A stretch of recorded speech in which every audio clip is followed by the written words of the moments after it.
जय हिंद बच्चों। मैं ज्योति चौरसिया, आपकी हिंदी टीचर। आज मैं हिंदी व्याकरण के पाठ 3 मात्राओं के बारे में बताने जा रही हूँ। तो आइए जानते हैं कि मात्रा किसे कहते हैं या मात्राएं क्या होती हैं। स्वर, आपने पिछले वीडियो में देखा होगा वर्ण और वर्णमाला में कि वर्ण के 2 भेद होते हैं, स्वर और व्यंजन। तो हमने पढ़ा था कि स्वर को हम स्वतंत्र रूप से बोल सकते हैं, लेकिन व्यंजन को बोलने के लिए हमें स्वर की मदद लेनी होती है। तो स्वर का जो रूप व्यंजन के साथ जुड़ता है उसे मात्रा कहते हैं। स्वर को हम स्वतंत्र रूप से बोल सकते हैं, लेकिन व्यंजन को हम स्वतंत्र रूप से बोल नहीं सकते हैं। उनको बोलने के लिए हमें मात्राओं की ज़रूरत होती है, मात्रा लगाना पड़ता है, यानी स्वर की ज़रूरत होती है। तो स्वर का जो चिन्ह रूप होता है, यानी कि स्वर के जो चिन्ह होते हैं उन्हीं को हम मात्रा कहते हैं। जैसे यहाँ पे देखिए पहला हमारा स्वर क्या होता है अ की कोई मात्रा नहीं होती है। ये सिर्फ व्यंजन में, ये सारे व्यंजन में क्या होता है, मिला हुआ होता है। जैसे भी हम किसी भी व्यंजन का उच्चारण करते हैं तो हमें आखिरी में आता है। जैसे कि हम क बोलते हैं, क ख ग। जब भी हम क ख ग या कोई भी व्यंजन का उच्चारण कर रहे होते हैं तो उसमें अब खुद से ही आ जाता है। बिना इसके व्यंजन क्या होता है, अधूरा होता है, आधा होता है। इसको हम हलंत हलंत पढ़ेंगे। ये आधा होता है। जब हम इसमें स्वर को जोड़ते हैं तब ये जाकर हमारा पूरा व्यंजन बनता है। तो यानी अ की कोई मात्रा नहीं होती है। देखिए जैसे कि यहाँ क ल, यहाँ कोई मात्रा नहीं है। ये शब्द में कोई भी मात्रा नहीं है।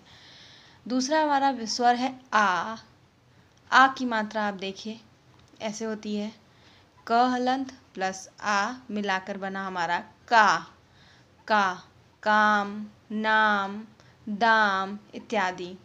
आ की मात्रा हम लगा के बहुत सारे शब्द बना सकते हैं। तीसरा हमारा स्वर है ई, छोटी ई। जैसे कि हमने क हलंत पे छोटी ई की मात्रा लगाया तो ये हमारा बन गया की। जो हमारा की यानी कि छोटी ई से मिला हुआ जो मात्रा से बना हुआ शब्द है वो है किला। ये हमारा है बड़ी जो हमारा चौथा स्वर है वो बड़ी। और बड़ी की मात्रा कैसी होती है, ये अक्षर के पीछे से लगाई जाती है। देखिए यहाँ पे म पे बड़ी की मात्रा हो गई हमारा मी, मील, कील इत्यादि। ये हमारा है पांचवा स्वर उ, छोटा ऊ। छोटा ऊ को देखिए नीचे से ऊपर की तरफ ले जाते हैं। क हलंत प्लस ऊ इसमें मिलाएंगे तो ये हमारा बनेगा कु, कुल। हमारा छठा स्वर है बड़ा ऊ की मात्रा। बड़ा ऊ की मात्रा ऊपर से नीचे की तरफ आती है। जैसे देखिए फ हलंत, उस पर बड़ा ऊ की मात्रा लगाएंगे तो ये हमारा बनेगा फू, फू से फूल। अगला मात्रा है हमारा ऋषि री की मात्रा। ऋषि री की मात्रा देखिए अंग्रेजी के सी अक्षर के जैसा बनाया जाता है। क पे हलंत ऋषि री की मात्रा लगाएंगे तो ये बनेगा क्री, क्री से बने शब्द हैं कृषि। अगला हमारा है ए की मात्रा। ए की मात्रा देखिए ऐसे बनाई जाती है, म हलंत ए बना हमारा मेला। अगला है हमारा ए की मात्रा।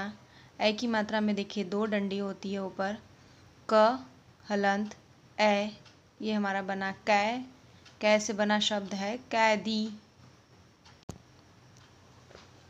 अगला हमारा स्वर है ओ की मात्रा देखिए ऐसे बनाई जाती है, क हलंत ओ बना हमारा कोमल। आखिरी स्वर है हमारा औ की मात्रा देखिए ऐसे बनाई जाती है। इसके ऊपर एक खड़ी पाई के ऊपर 2 डंडी होती है, जैसे कि द हलंत प्लस औ, ये हुआ हमारा दौ से बने शब्द है दौलत। तो ये हमारे रहे 11 स्वर और उनकी मात्राएं। आइए हम आगे कुछ बताते हैं महत्वपूर्ण जानकारी। जैसे कि हम ऊ और बड़ा ऊ की मात्रा इस तरह, हम छोटा ऊ की मात्रा ऐसे और बड़ा ऊ की मात्रा हम ऐसे अक्षरों पे लगाते हैं। जैसे कि क पे हमें छोटा ऊ लगाना हो तो ये हमारा हो गया कु, और क पे बड़ा ऊ की मात्रा लगाना हो तो ये हमारा हो जाएगा कु। तो लेकिन र के साथ हम बड़ा ऊ और छोटा ऊ की मात्रा कैसे लगाते हैं?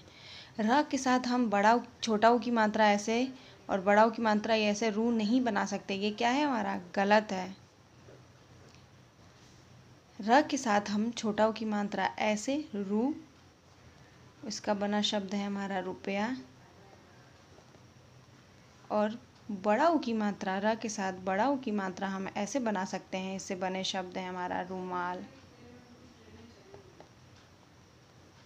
तो कभी भी आप छोटा ऊ और बड़ा ऊ की मात्रा र के साथ ऐसे ना बनाएं, ये क्या है? गलत होता है। इस तरीके से हम र के साथ बड़ा ऊ और छोटा ऊ की मात्रा को लगाते हैं और शब्द बनाते हैं। मैंने वर्ण और वर्णमाला चैप्टर में अनुस्वार, अनुनासिक और विसर्ग के बारे में बता चुका है। फिर से मैं इसको दोहरा देती हूँ। अनुस्वार, अंक की मात्रा, अंक की चिन्ह को, इस चिन्ह को हम अनुस्वार कहते हैं। इससे बने शब्द हैं पंख, शंख, पतंग इत्यादि। अनुनासिक, चंद्रबिंदु की मात्रा जो ये चिन्ह होती है, इसको अनुनासिक कहते हैं। चांद, सांप इत्यादि।